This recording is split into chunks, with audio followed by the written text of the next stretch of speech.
말씀하셨던 강남 3구가 될 것 같은 가능성은 되고 있어요. 그래서 여기 부산은 여기부터 이어가지고 여의도, 마포, 용산을 개발하려는 겁니다. 근데 이게 뭘 말하냐? 여기는 끝없이 바뀔 것이다. 그 부산 중심지 위상을 가지고 있을 것이다. 부산의 미래는 여기에 있습니다.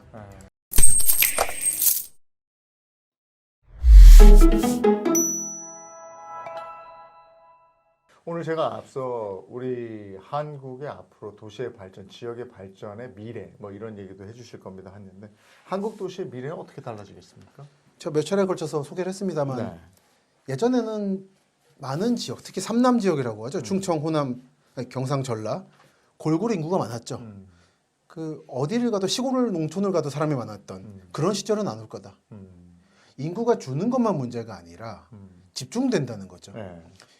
예를 들어서 요즘 서울 부동산도 집값이 오른다 내린다를 떠나서 양극화되고 있잖아요. 네. 강남 3구하고 다른 지역은 다른 지역이다라고.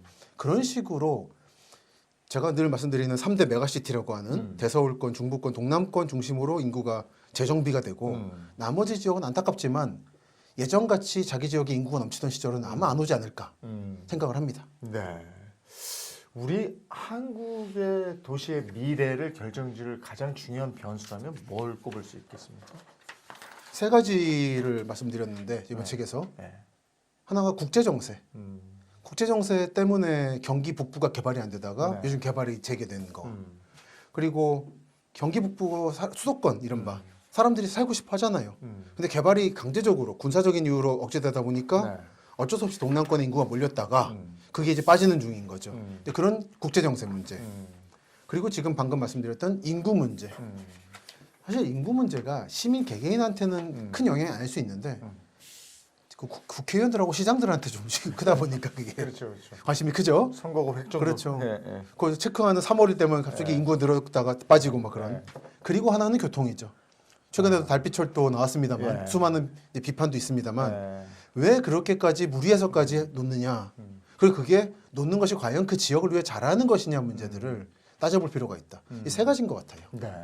인구 증가 부분은 지금 굉장히 많이 신경 쓰는 부분이잖아요. 네. 제일 필요한 건 뭡니까? 저는 인구 증가 감소를 네. 너무 수치로 받아들여서 우리 국회의원들이나 정치가들이 행정가들이 말하는 거에 휩쓸리지 않는 게 중요하다. 시민들은 사실은 관계가 크게 없습니다. 요즘 제가 고향에 사는데 최근에 인구 100만 넘어서 특례시가 됐거든요. 네. 네. 그래서 시민들한테 달라지는 거 없어요. 온 사방에 특례시 됐다고 붙어 있는데 요는 이제 공무원의 자리가 늘어난다라는 게. 그리고 인구 늘면 이제 지역구가 분구가 돼서 국회의원들이 하나 늘어났죠. 네. 근데 정말 시민들에게는 뭐 수당이 뭐 5만 원 넣나 뭐 이런 얘기인데 그것도 뭐 카더라 통신이고. 네. 그래서 정말은 영향이 없다라는 거를 시민들이 받아들이고 네. 인구 줄면 큰일 나는 것처럼 하는 것들이 왜 저러는가 말을 들어볼 필요가 있다. 신생아가 늘어나는 게 정말로 이 나에게 영향을 주는가. 그래서 전국을 다니다 보니까 전 도시뿐 아니라 농산어촌 다 보거든요. 지역에 특히 말단 마을들에 가면 과연 이분들이 인구 증가를 바라는가에 대해서 저는 회의적인 느낌을 받곤 합니다. 네. 그 농촌 마을들 귀농 귀촌할 때 그냥 못 들어가는 거 아시죠? 네. 마을 새도 있고 네, 그렇더라고요. 인형을 열심히 좀 이제 열셔야 되고 그게 정말 진정 그 한 사람 한 사람이 인구 증가를 바란다면 그러면 안 되죠. 그런데 지금도 500만 원, 1000만 원 내라고 마을 새들. 네. 그건 아직은 필요 없다는 거예요, 저는. 농어촌 지원 자금도 충실하고 한국에서는. 그래서 저는 인구 문제를 바라볼 때는 정치 행정에서 말하는 거하고 시민들의 체감하고 굉장히 차이가 있다는 것부터 들어가야 된다. 특히 중앙에 계신 언론인들은 그냥 중앙에서 이제 정치인들 말하는 것만 듣고 쓰지 마시고 좀 내려가서 보셔야 돼요. 네. 그럼 실체는 많이 다르다는 걸 아실 겁니다. 실제로 다니면서 답사가시면서 보니까 지역 소멸에 대한 그런 공감이 확 옵니까? 그러니까 저는 지역 소멸에 대해서 말씀드리고 싶은 게 이번이 처음이 아니라는 거. 경기도, 강원도는 이미 여러 차례 지역 소멸을 겪었거든요. 네. 철원, 포천 북부 이런 데들. 근데 이게 한국의 현재 메인스트림은 삼남 지역 출신의 출향민들 아니겠습니까? 서울로 와 있는. 이런 분들한테는 남의 얘기다 보니까 관심이 없다가 자기 고향 인구가 주니까 처음인 것처럼 말씀하시는데 네. 그런 게 아니라는 거를 받아들이시라. 이미 여러 번 겪었던 일이다. 그리고 경주, 상주, 경상도 할 때 네. 상주, 네. 전라도 할 때 나주, 충청도 할 때 충주 인구 생각해 보시면은 옛날에는 그 동네 대표 도시였거든요. 네. 고려시대, 조선시대 때. 그게 지금 이렇게 줄어든 거 보면 이건 오히려 자연스러운 거다. 그리고 얼마 전에 바로 어제 오후 6시에 인천 인구가 300만 원 넘어갔습니다. 그리고 외국인 인구로 포함하면 302만 명 넘어가요.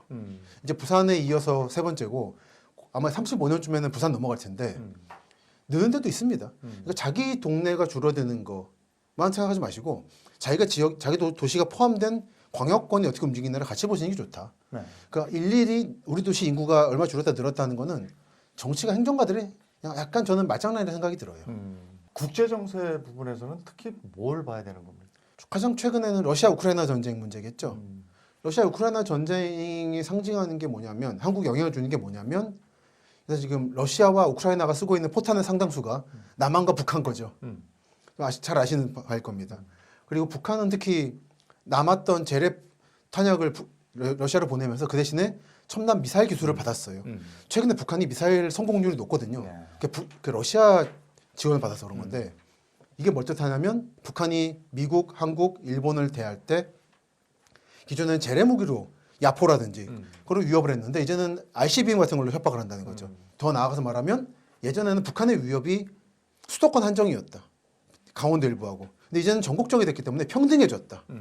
그러니까 반도체라고 해서 경기 북부가 위험하고 창원이 안전한 게 아니다. 예를 들어 구미가 안전한 게 아니다. 그러니까 오히려 평등해진 겁니다. 네. 근데 경기 북부나 강원도는 계속 말씀드리지만 철원 같은데 정말 좋은 땅이었고 역사상 번성했던 곳인데 북한과 러시아, 중국 때문에 개발을 못했던 곳이에요. 그게 오히려 역으로 열렸다 기회가. 그러니까 그 전에는 경기 북부에 와야 될 게 못 가다 보니까 중부권, 충청권이나 동남권에 갔던 게 이제 다시 올라갈 거기 때문에 특히 동남권은 진정한 도전이 이제 시작됐다. 한편 동남권은 창원의 한화 에어로스페이스, 최근에 폴란드에 방산복이 많이 수출했죠. 또는 카이라든지 사천에 있는 그리고 고흥의 나로기지도 사실 군사기지 아닙니까? 방위벨트로서의 동남권이 힘을 키워가고 있다. 그래서 동남권을 바로 그저께도 부산 다녀왔습니다만 인구가 도시마다 줄고 있다는 얘기는 해요. 예. 근데 인구가 주는 거하고 그 지역의 중요성이 떨어지는 건 다른 문제다. 그러니까 정치인들, 행정가분들은 자기 자리가 걸려있다 보니까 인구가 중요하시겠지만 그 지역에 사시는 시민들께서는 자기 지역이 다른 예를 전라북도라든지 경상북도 일부 산간 지역처럼 인구가 소멸한다든지 중요성이 떨어진다, 입김에서 밀린다라는 생각은 안 하셔도 될 것 같아요. 동남권은 이런 국제정세, 신냉전의 도래와 함께 오히려 중요해지고 있습니다. 네. 근데 그게 서울에 했던 반도체를 다 가져오겠다. 이런 방식으로 가지는 않을 거라는 거. 그러니까 특히 영호남 가면은 왜 경기도만 반도체 하는 얘기를 많이 듣거든요. 요즘에 경기도 특산물이 반도체라는 말도 있는데 네. 근데 그런 거를 너무 부러워하지 마시고 네. 본인들 지역에 맞는 거를 더 찾아가시라 네. 생각하고 있습니다. 앞서 동남권 얘기하셨잖아요. 네. 예, 동남권 메가시티. 일단 어떤 곳들을 얘기하는 거죠? 이렇게 3대 메가시티가 있고요. 동남권은 이쪽. 음. 포항부터 여수, 순천, 광양 네. 그리고 일부 고흥까지 지금 들어오고 있는 이 지역을 동남권 메가시티라고 부르고 있습니다. 여기서 그럼 핵심 도시는 우리가 어디를 눈여겨봐야 돼요? 그러니까 여러 포인트가 있을 수 있는데요. 포항제철, 포스코가 있는 포항과 광양, 석유화학단지가 있는 울산과 여수, 그리고 조선소가 있는 울산과 거제, 그리고 최근에는 러우전쟁 그리고 신냉전의 특수를 받고 있는 창원, 사천, 진주, 순천, 고흥 이런 어느 포인트를 보냐에 따라서 여러 도시가 있습니다. 그러니까 이렇게 거의 10개 정도 도시가 각각의 장점을 가지고 경쟁을 하고 있기 때문에 네. 이 지역을 묶어서 메가시티라 부르고 있죠. 이게 동남권에 내노라 하는 도시들이 다 들어가 있네요. 근데 이쪽 지역에 뭐 정치인들이 이걸 주도했다 이렇게 얘기했잖아요. 그러니까 이제 그런 설이 있죠. 네. 경상도 정치인들이 있어가지고 네. 이쪽에 몰아줬다. 예를 들어 원래 울산공단의 후보지 중 하나는 여기였습니다. 서천, 장항 있는 서천 비인이라고 있어요. 아마 춘장대 해수욕장 들어보셨을 예, 텐데 예. 거기입니다. 춘장대. 거기입니다. 네, 네. 원래 해수욕장이 아니라 공단에 들어올 예정이었어요. 네. 여기가 이제 김종필 씨가 밀었다고 하는. 근데 이유락 씨가 경쟁에서 이겨서 울산에 가져왔다는 카더라가 있어요. 네. 여기 가보면 파다합니다. 중청도에서는. 근데 그렇다기보다는 그 또 하나는 원래 삼천포에 제철소가 들어오려다가 포항으로 들어왔다 설도 있고. 근데 이쪽에 온 거는 특정한 정치인들 때문이 아니라 이쪽이 북한에서 가장 멀다. 그리고 한국의 생명줄인 한국, 일본, 미국 라인에 제일 가깝다라는 거. 라고 저는 생각합니다. 이게 경상도 정치인이라고 보면 안 되는 이유가 이게 동남권 메가시티의 산단의 형성 순서입니다. 울산 만들어진 다음에 여수 만들어져요. 여수는 전라도거든요. 네. 그러니까 경상도 정치인이니까 경상도에 몰아줬다고 하면 이게 설명이 안 돼요. 네. 이거는 그렇게 볼 게 아니라 남쪽으로 내려보낸다고 봐야 되는 겁니다. 그것도 동남쪽으로. 음. 왜냐하면 서해안은 중국에 가깝거든요. 그리고 이쪽은 조수간만의 차이가 별로 없고 해서 그리고 수심이 깊어서 항만 건설하기가 좋았다고 그러더라고요. 그렇긴 합니다만 그렇게 보면 이제 울산, 인천, 군산, 목포도 마찬가지. 거긴 조건인 서해안이니까. 서해안이니까 안 되는 거죠. 말씀하신 조건이 여러 개 있는데 그 중에 왜 하필이면 이 지역에 터키졌냐는 거는 이런 국제 정세 문제가 있는 거죠. 네. 그 우리가 동남권 중에서 도시들이 몇 개가 나왔는데 우리가 익히 알고 있는 부산. 네, 부산. 이 부산에 집중해서 오늘 한번 얘기 좀 나눠볼까요? 그렇죠. 부산 하면 어디에 떠오르십니까? 저는 해운대, 해운대, 그 다음에 남포동. 영화 쪽. 네, 그 시내 남포동은 시내잖아요. 그렇죠. 해운대는 바닷가고. 그렇죠. 이 두 지역은 꼭 갑니다. 왜냐하면 거기 시장도 많고 그래서. 말씀하셨던 해운대가 여기, 네. 남포동이 이쪽이죠. 음. 여기 동그랗게 되어 있는 이제 좌동이라고 합니다. 좌동 우동이 있어요. 음. 이쪽에 살았었는데 여기서 이게 없다 보니까 서면까지 나가야 뭔가 햄버거 집이 있고 그랬어요. 그래 서면. 예. 네, 네, 네. 무한히 버스 하나 타고 그냥 1시간, 2시간 가는 거예요. 길 막히면 그냥 한없이 막히고.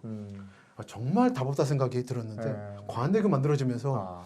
우회선이 만들어지니까 근본적인 변화라 생각이 들고 부산은 지금 말씀드린 것처럼 특히 운전하시는 분들에게 가장 다른 도시와 다른 게 우회로가 없다. 이거 막히면 그냥 끝이다라는 그게 있죠. 왜 그러냐면 부산이 원래 이렇게 인구 320만쯤 되는 도시인데 350만쯤 되는 도시인데 이렇게 인구가 많으면 안 되는 도시예요. 보시면 다 산이잖아요, 완전히. 네. 산이고 계곡 속에 사람이 겨우겨우 사는 거고 보시면 여기 바닷가는 다 메운 겁니다. 다 지금 그 구한말부터 해서 간척한 데예요.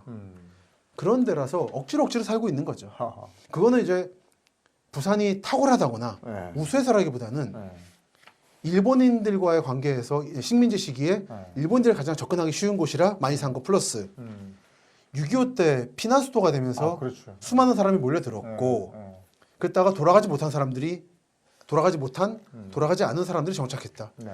그러다 보니까 부산이라는 도시가 감당할 수 있는 이상으로 사람이 늘어나서 네. 부산 가보시면 산 위에까지 집들이잖아요. 맞아요. 다른 도시 없는 풍경이거든요. 네. 그런 풍경이 만들어진 거는 사실 부자연스러운 것이다. 근데 부산 분들은 그거를 감내하고 살고 거기서 오는 부산의 강인함이라는 게 존재한다. 그러면 여기는 부산에 소위 얘기하는 강남 3구? 네. 그게 어디예요? 일단 해운대 이쪽은 들어갈 거고. 이쪽은 이제 신중심지라고 할 수 네, 있겠습니다. 핵심이 동네 쪽이죠. 동네. 동네 이쪽이 원래 지금 앞에 지금 끄덕거리시는 PD 분도 계신데 부산 분이시거든요. 전통적인 부촌은 이쪽입니다. 우리가 알고 있는 동래 온천 그 그렇죠, 지역 그렇죠. 말씀하시는 예. 거죠? 그쪽은 원래 고려 조선 때부터의 중심지고 서울 사대문 위치가 안 바뀐 것처럼 그 위상은 여기에 있습니다, 사실. 그렇군요. 그랬다가 일본인들이 들어오면서 이제 임진왜란 이후에 네. 고관이라고 초량에 네. 옛날 외관이 있었고 여러분이 생각하시는 영도다리에 있는 고쯤이 신외관이에요. 용두산이 있는. 그래서 이쪽이 일본인들이 만들어낸 두 번째 중심지. 그리고 그 당시 부산이 아닌 동래군으로서 저 멀리 가면 바닷가가 좋은 데가 있다가 이 광안리 해운대예요. 그러니까 중심지가 세 개입니다. 그래서 강남 3구라 그러면 좀 약간 접근 방식이 달라요.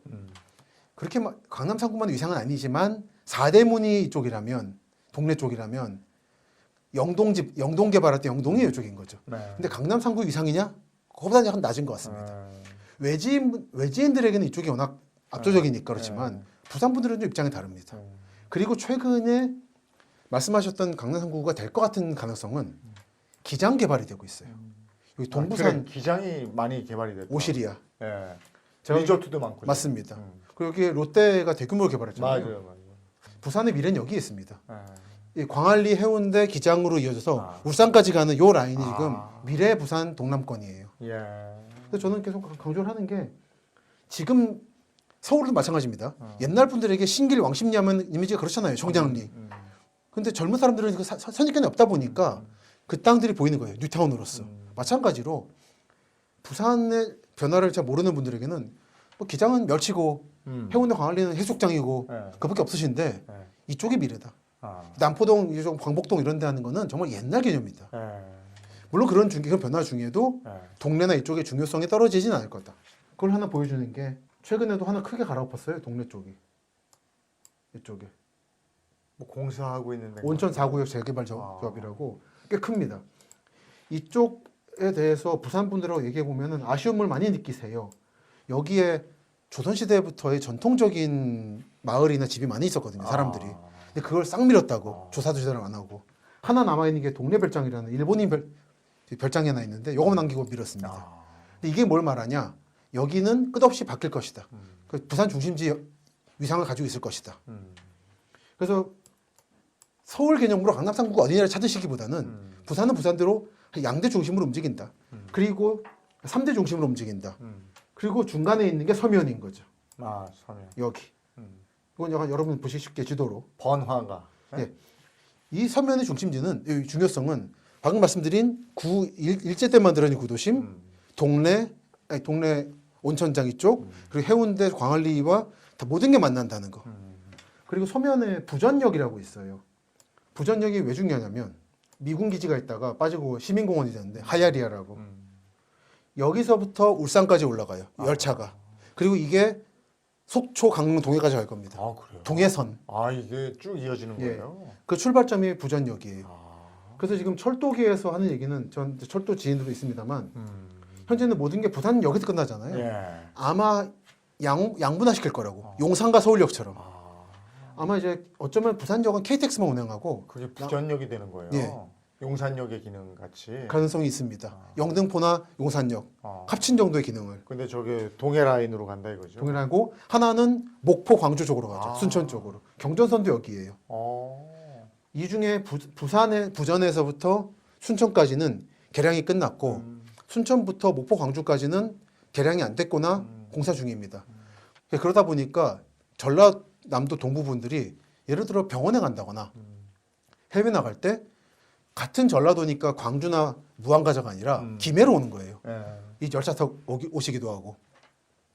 그래서 그런 경상도와 전라도가 만나게 하는 기능을 하는 핵심도 서면이다. 아.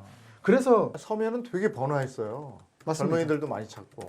또 유흥가도 많아요. 말하자면 여기가 여의도입니다. 예. 그래서 문현금융단지라고 최근에 여의도 산업은행 옮기려는 얘기 많잖아요. 네네. 일로 옮기려는 거예요. 아. 그래서 부산은 여기부터 이 한국까지, 북한까지 허치슨 있고 이어가지고 여의도, 마포, 용산을 개발하려는 겁니다. 그런 식으로. 예, 그런 식으로. 네. 이렇게 되면 아마 서면하고 일제 때 만들어진 중심지인 이 광복동, 이 남포동 이쪽이 네. 연결될 가능성이 있어요. 예. 근데 그거를 원래 도와줄 것이 엑스포 개최였는데 아. 이쪽이 메인 장소가 될 거였거든요. 예. 그건 안 됐지만 기본 방향은 그겁니다. 음. 부산을 바라보실 때는 이 부분 볼 때는 내려와서 부산역이 확장된다고 볼 수도 네. 있고 서면이라는 지역이 부산 분들은 아시죠? 서면 중요하다는 거. 근데 다른 분들은 딱히 이렇게 그러니까 부산적인 곳은 아니어가지고 그냥 어디나 있는 금융가 이런 거 신도시라 중요성을 잘 모르시는 경우가 있는데 한번 걸어보십시오. 부전역 근처에 꽤 좋습니다. 볼만한 게 많습니다.